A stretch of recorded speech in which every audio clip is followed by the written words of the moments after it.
A new Doomsday movie is creating a lot of buzz on the internet. You might have seen it, but not your typical Hollywood chatter. The film 2012 is apparently scaring people who actually think the world may end soon.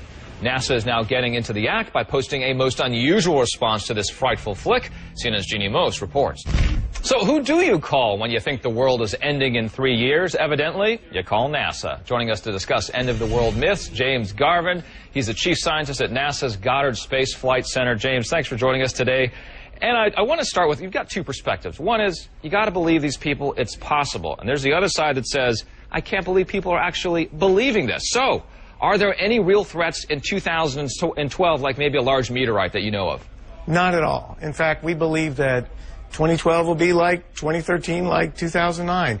We have a really tough planet, and we've watched it now for the last 4.5 billion years. And I think we know enough to see the kind of disasters that the movie depicts. So let me just say, rest assured, our planet has a long way to go. What about this Nibiru, the brown dwarf? What is this? That is what should I say, an observation from ancient civilizations, the Sumerians, that there could be other planets like that. Astronomers, scientists have seen no evidence. We have discovered new dwarf planets, Eris and others. We're looking for planets around other stars and finding them, but there is no risk of a renegade planet hitting our planet in 2012. So if we look into the future, when might something like that happen that is depicted in 2012, that movie?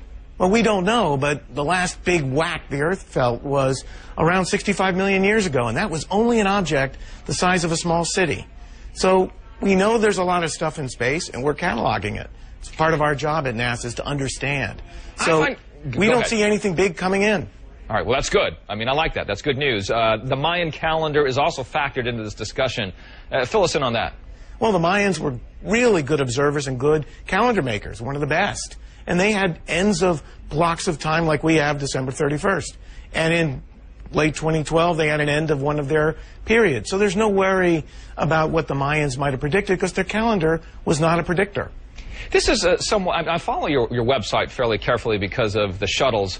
But when you see a response from NASA about the world ending in 2012, I sort of go, did you kind of chuckle, or were you getting lots of calls because you said, we've really got to answer this because so many people are concerned? I think it's really the fact that we all recognize, Hollywood's fun, they entertain. But so is the real science of the universe, of our planet. And we're busy at NASA and other places trying to understand this big universe we live in. So it would be better if people weren't so afraid of it because we live there. And the movie's for fun. Science is fun, too. So did you chuckle? Did I? Well, I When you get some of those responses, no? No, I chuckle at a lot of things. People have a right to ask. All right. James Garvin, the Chuckler, also...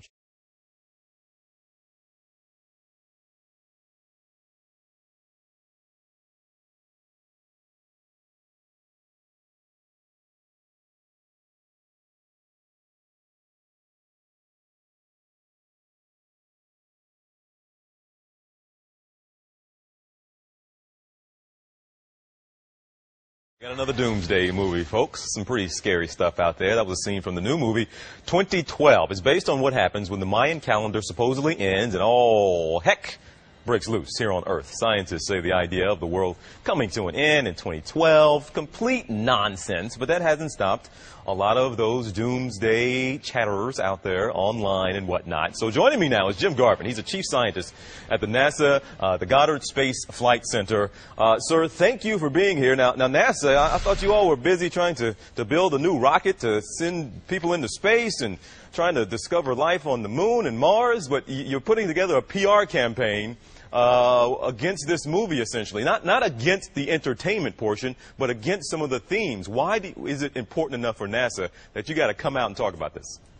Well, I think, TJ, what's important is that NASA really is dazzled by what the Hollywood can do to depict things that are a lot of fun for people to see. But we want people to also pay attention to the science behind the facts. What's really happening out there? Because we live in space. So that's our real position here. Now, you're telling me no truth to it at all. There is no chance that in December of 2012, the world is going to have an issue.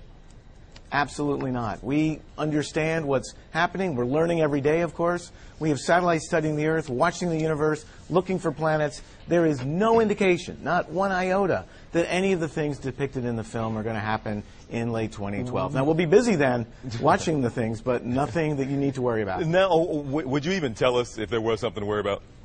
Absolutely. In fact, I would say NASA is one of the best disseminators of stuff that you could imagine, not only on our website, but just by the nature of who we are as engineers and scientists. We like to tell the world. Okay, well, help us and tell the world right now on the logic behind, or at least the idea, the theme of this movie is that the Mayan calendar runs out. So give people a short little background, real short if you can, just why that is connected to the end of the world.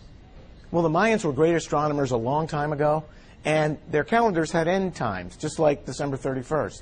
And meanwhile, there were other ancient civilizations that described other planets. And if you put those things together with climate change that we have today, that we're watching, with the idea that there's new undiscovered dwarf planets, put them all together, churn them up, and make a movie, it can make for the kind of doomsday prediction you see today or coming up today from Hollywood. Now, are you seeing any anomalies out there, anything happening out there in the cosmos that would cause some kind of alarm, even something here on Earth? Just things starting to get a little out of balance in any way that would maybe, at least you all are checking out and leave you scratching your heads a little bit and a little something to keep an eye on and worry about? Well, TJ, we don't know what we don't know, but we're curious enough to comforting. keep... Yeah, well, but we're curious enough to keep watching, and of course there's things we haven't understood, but we have our finger on the pulse of our planet, of the universe, and by learning, we can be aware of what could happen. And right now, there's no indication from the historical record, from what we're seeing, of any of the kind of doomsday things that could depict our Earth. In fact, our Earth is one tough nut. Well, that's a good way to put it there. What about this other idea of solar maximums? This idea that possibly we could have a peak of solar flare activity, at least in a couple of years, and that could, even if it doesn't lead to the end of the world, could cause power outages, could fry our grids, and we could be in the dark. Well, of course, the solar max is coming. We can't stop that cycle, and we expect it will peak in 2012, 2013 or so. We're watching it. We have a new satellite that will get the most incredible data on it, the Solar Dynamics Observatory, going up in about a year. So there will be effects. We've had... Oh, what are those effects going to be now? Those solar max, you said that is something to keep an eye on in 2012, just so happens possibly. So what are the effects going to be of those flares? Well, depending on how big they are, we can have outages of cell phone. We can have disruption of GPS service. We could have some of the satellites that give us our information on weather could go into a safe hold where they're waiting and watching until we can bring them out of sleep. Lots of little things can happen like that, but nothing unusual. That sounds unusual. That sounds like scary stuff there, Doc. Well, it is, but, you know, we've designed our systems. We're a lot of great engineers at NASA to live through these things, and we've done it before. All right, movie comes out this weekend. You going to go see it? Oh, absolutely. Hollywood's fun, and so is science.